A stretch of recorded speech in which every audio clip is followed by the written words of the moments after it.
Hey guys, it's me, Crazy Honda Chris here at Randy Kill Honda in Cedar Rapids, Iowa. Let me be one of the first to congratulate you on your brand new Honda Ridgeline RTL. In this video, I'm going to show you how to customize all of your vehicle settings so when you drive off the lot, you are set for success, and all you have to do is show it off and brag to your friends and family. So let's get going and set your vehicle up the way you want it. All right, so here we are right inside your brand new Ridgeline. We got the vehicle in park, it's running, we're focused on the touch screen. From there, we're going to go over to vehicle settings. First one we're going to select is driver's assist system setup. This is where you can customize all of your Honda sensing features, like do you want all the beeps, none of the beeps, the sensitivity, stuff like that. Now, a little side note, you see on the far right hand side, it shows you the quick little visual of what's already selected. Now, we're going to start from the top and work our way down to the bottom. So the first one's going to be a forward collision warning distance. So this is when you're driving down the road for your city, highway, whatever the case is going on. The front-facing camera on that windshield is going to sense when you're about to hit an object, okay? So it could be an object, it could be a car, wherever the case might be. It's going to show you on your driver's interface screen to brake. Then if you don't brake or slow down, it's going to alert you with an audible sound. Then if you don't react fast enough to that, it's going to try to stop you, okay? So now the setting here is going to ask you the distance when you want it to alert you. A lot of people just keep this on normal. Now the next one's going to be your ACC. That stands for Adaptive Cruise Control, Forward Vehicle Detection Beep. So with your adaptive cruise, as you guys probably know, you can set the distance between you and the car in front of you. So when you're going, for example, 45 miles an hour, the car in front is going 40, it will slow you down to maintain the selected distance from that point. So this question is every time when a car gets in and out of range, do you want it to alert you? So let's imagine you're just here talking to your friends and family, and all of a sudden you feel the car to speed up or maybe slow down. You just can feel it. And you're like panicking, like, what's going on? Well, that's because the adaptive cruise control found a car in range. So just imagine you talking, use your little beep beep beep to let you know as it slows you down or speeds you up. There's no right or wrong answer on this. I'm going to turn everything on so when people take these out for a test drive, they can create their own opinion, okay? Next one's going to be a road departure. So you can change the sensitivity on this. So imagine you using your lane keep assist out there. You're driving down the road and you go out of your lane a little bit, things like that. The question though is, how sensitive do you want this to be as you go out of your lane when it brings you back on the road or in the center of your lane? So do you want it as just normal, what most people do? You can have it wide, or maybe you want to turn that completely off and have it to warning only. Next one's going to be your lane keep assist suspense beep. So you're using your lane keep assist. You're going down the road for your highway driving between 45 to 90 miles an hour. You go out of your lane a little bit and it brings you back. So now when it brings you back, do you want it to beep at you? It goes beep, beep, beep, beep, beep. Or do you want it to be quiet and just bring you back? That's what we're asking right here. I'm going to turn this on. Next one's going to be your blind spot information.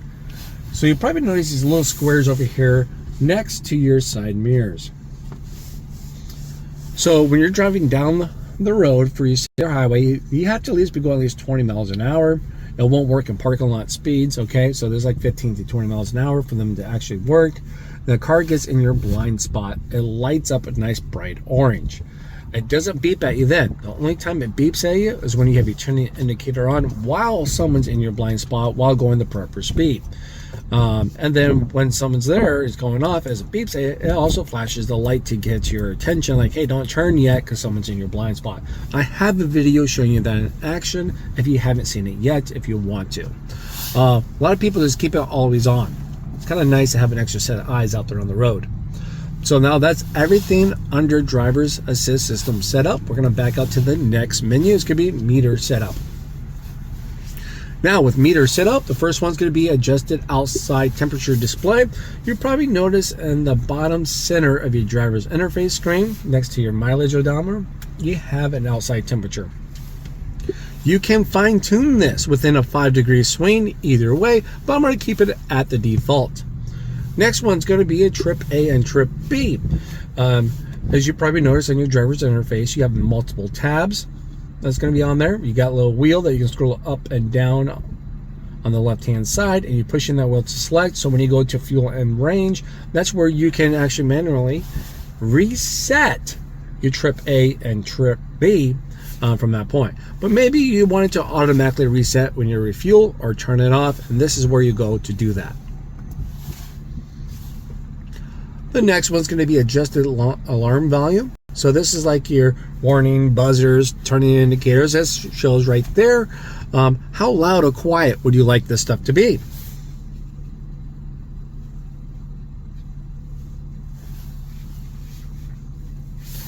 All right. Sorry, I was playing around with the mic there. Make sure it was working. All right. So now we got reverse alert tone. So pretty much gives you a nice little soft audible tone when, you know, for those that are in the cabin, when you put the vehicle into reverse to let you know, hey, the vehicle's in reverse.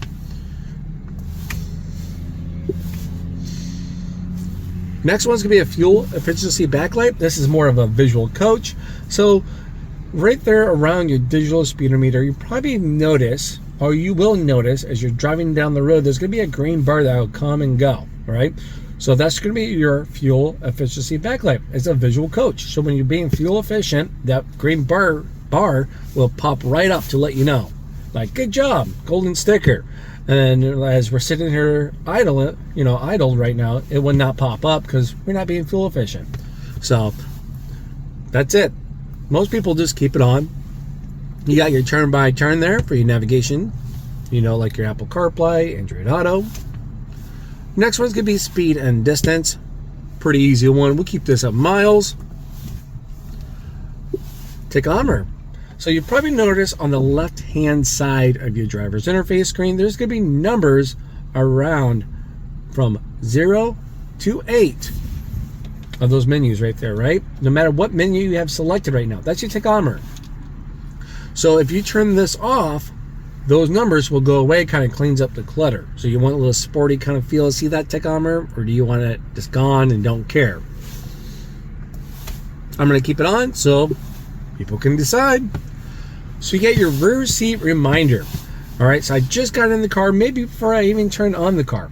Okay, I open up the back door, I throw some cargo back there, maybe the kids jump right in, I jump in here, I start up the vehicle, we drive, I get to where I need to go, I turn off the car, and then you have this right up there on the driver's interface screen reminding you to double check your rear seat for cargo, passengers, or whoever's back there brave enough to tag along. So that's kind of nice because I a lot of times forget the groceries or something back there. So we'll keep that on. Now that's everything under meter setup. We're going to go to driving position setup. So this could be retaining to your 2-seat memory. You got your memory link. Do you want this on or off?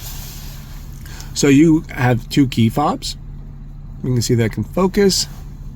You can see we have driver 1. Then over here on the left hand side, over here on your driver's side door, next to the handle, you see there's a 1 and a 2 button and a set. Right? That's your 2-seat memory. Now to set your seat memory up, you simply just put your seat and stuff where you want it, and then you hit set, then the number corresponding to your key fob. So now when I walk in with my key fob, it goes to that particular setting. Pretty nice and easy. So therefore my wife and I don't have to argue like, hey, put the seat back when you're done, or move it forward or back. Next one's going to be your seat position movement on entry and exit, just like it says. So I just got into the vehicle. As I open up the car door, the seat moves back. I get in, I start up the vehicle. This seat moves up a little bit. So it makes it easy to get in. It also makes it easy to get out. I turn out the vehicle, I open up the door, the seat moves back a little bit, and then, you know, just kind of repeats from that point. So I'll keep that on. Now we're going to go to keyless access setup. Next one is going to be door unlock mode. This is when you have the key fob with you guys, all right? So it's in your purse, your pocket, your jacket. You walk up to the door, put your hand in the handle. The key has to be with you. It senses that key next to the vehicle. And which door or doors would you like to unlock? You want all doors to unlock, or do you just want the driver's side door to unlock? Now let's imagine you decide to put it as all doors unlock, you know, because of the kiddos, right? So They always like to yank on locked door handles. It drives me absolutely wonkers. Now, to help them out, to let them know when the door's unlocked, maybe when I put my hand in the handle, or when the car door, it locks and unlocks, the lights will flash, to give them a nice little visual. Yeah, that sounds pretty good, right? Visual is always good. But maybe the visuals aren't good enough. Maybe they need a little audible sound, a little beep beep noise. So we'll keep that on to you as well, the keyless access beep. We'll turn both of those on. Next one's going to be your remote start. Do you want it available as an on, or do you want it to fully permanently turn it off so you can't use it, and that would be off? Well, that one's kind of easy for here in Iowa. Snow's just around the corner. Next one's going to be a walk away auto lock feature. I'm going to totally turn this one on because I'm guilty of always second guessing myself. Prime example, I get to work, I shut the car, I shut the door, I walk away, I get in there, an hour later, it's like I'm second guessing. I locked my car doors, did I not? I don't know, right? But wouldn't it be nice though if you just have your key fob with you, get out of the vehicle, walk away, and the doors automatically lock within 10 seconds or 10 feet? Yeah, that sounds pretty good to me. So we're going to turn those on. So when I'm done with the video, I'll walk away, I know the car's all locked up. Alright, so now we're going to start from the top and work our way down to this option here. We have your interior light dimming time. So this is when you turn off the vehicle and you shut the doors.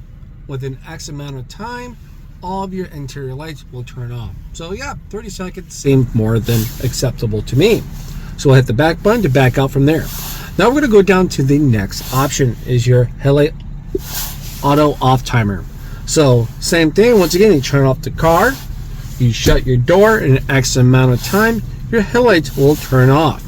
So this should be a great option to change. Maybe if you park outside at night, you get home, it's not a well lit area, you ride to places late at night, it's not well lit, it just gives you a little extra time. Or maybe you park in the garage like I do. I'm always home before dark because nothing exciting happens afterwards, or during dark. So 15 seconds might be acceptable to me. Now the next one's going to be your auto light sensitivity. So this is when you have your headlights set to auto, and how soon do you want those to turn on or off between day and nighttime levels. Medium sounds more than acceptable to me. Now the next one's going to be auto headlight on with wiper on. So once again, you need your headlight set to auto, as you'll see. And then when today's nice day, it starts raining or snowing the day and it's a little overcast, you can see just fine, but you just turn on your wipers, then your headlights will automatically come on. And then when I turn off my wipers, my headlights will automatically turn off, or they stay on if they need to between your day and nighttime levels.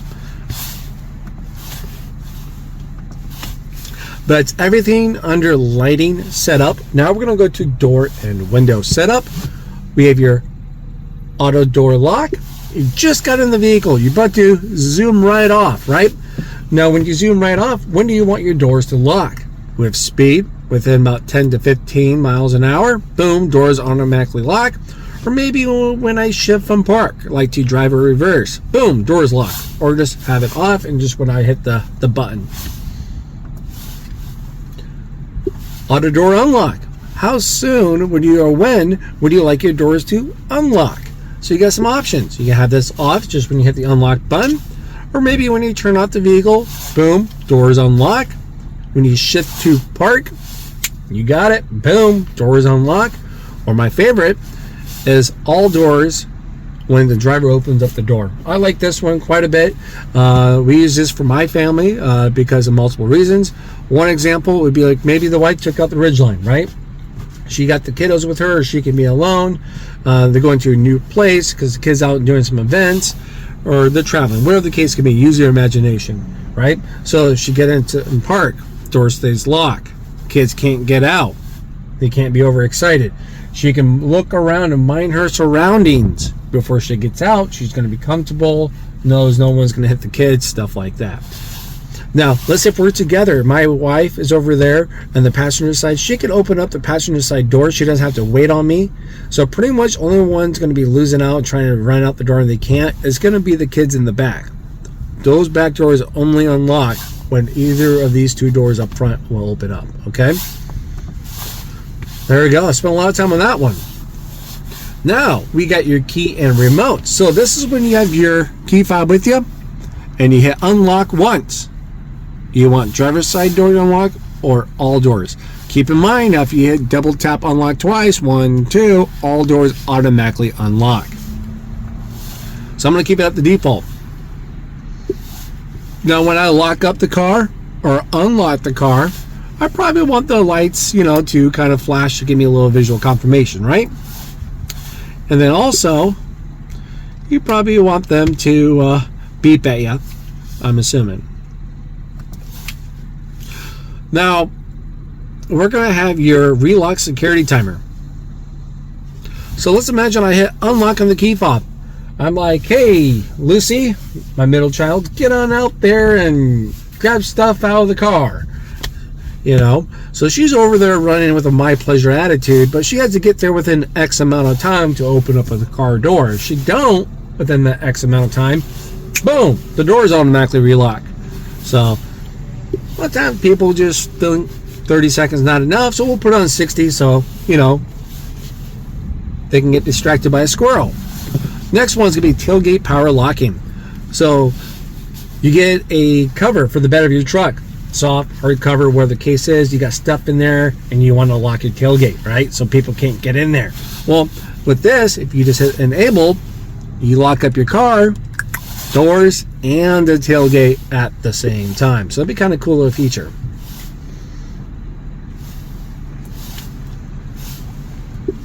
Then we're going to go over to maintenance. This is like where your oil changes, recommended services might come up, things like that. You can choose to reset it from right here. So there we go, guys. That's going to be nice vehicle settings. Now I will have some walk around videos out there for you guys. I'm going to show you all the cool standard features and functions for this particular trim level, but I also have a wealth of knowledge on my tips and tricks video. Definitely encourage you guys to look at that. That's probably one of my most viewed series out there, is for tips and tricks, hidden features and functions on each model. All right, well, if you guys also find this video helpful, please do me a huge favor, hit that like, consider subscribing to the channel, because I do a lot of these on my free time to help you guys out. So help me help you keep the keep this rolling. All right, well, I'll see you guys at the next video. Bye bye.